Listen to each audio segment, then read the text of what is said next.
So the previously mentioned video, Kevin, was some footage. All right, backstory. So Meltzer, I guess people were calling out Dave Meltzer, the venerable wrestling journalist. Um, 50 years in the business, writing about, you got to give props.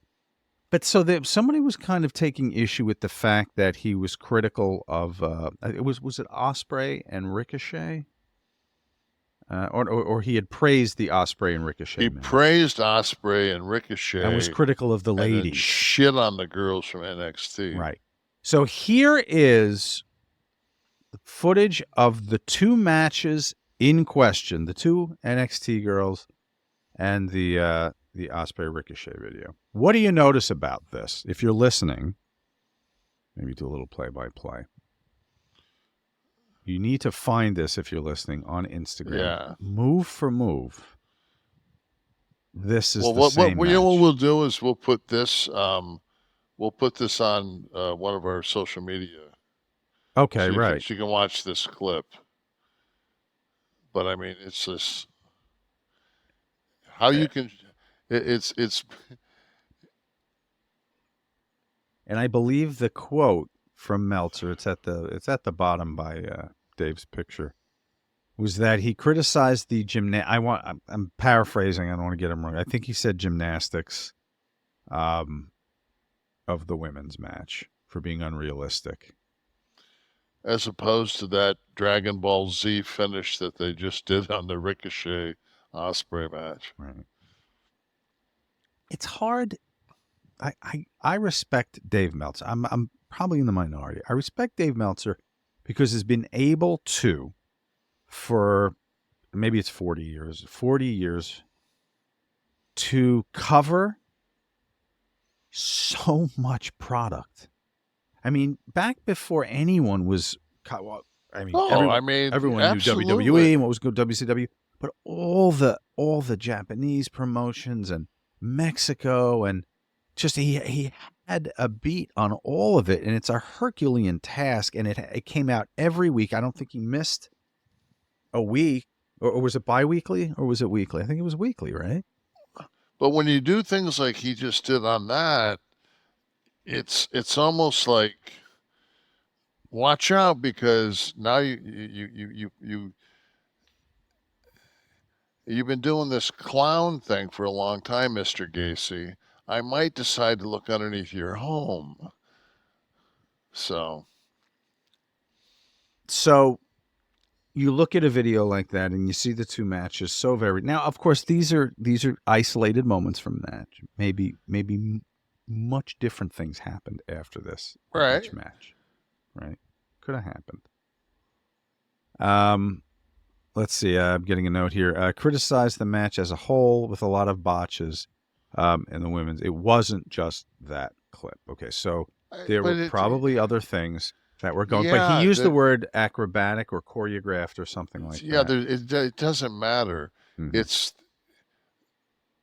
when you lay that out, whether you're spot on or whether you have botches, the psychology doesn't change. Right. The psychology of both those matches is trying to achieve the same thing, and it's fucking bullshit. Right. I've always thought the closer that the work looks like a shoot, the better it was. And I understand that there are always going to be like the high flying, but the risk ratio, because nobody's been in a bar fight and done a 420 off the bar on a guy that they've knocked down on the floor. And we all understand that. I get it. But at the same time, it's just like, I can only distend my belief so far. And when you're doing something that's absolutely the greatest show on earth quality of choreograph, I'm sorry. I don't have. Well, here's for me, when I would watch wrestling in the 90s and before, the spot on the card, right? You could have some variety on the card when Psychosis or Mysterio, or even before that, when I was a kid and I'd go to the matches and there was one spot on the card where Mil Mascaris would be there and do a much more tame version of Yeah, the but the acrobatics. psychology was not. It was never. It never came across that it wasn't a contest for a victory. This to me looks like synchronized swimming.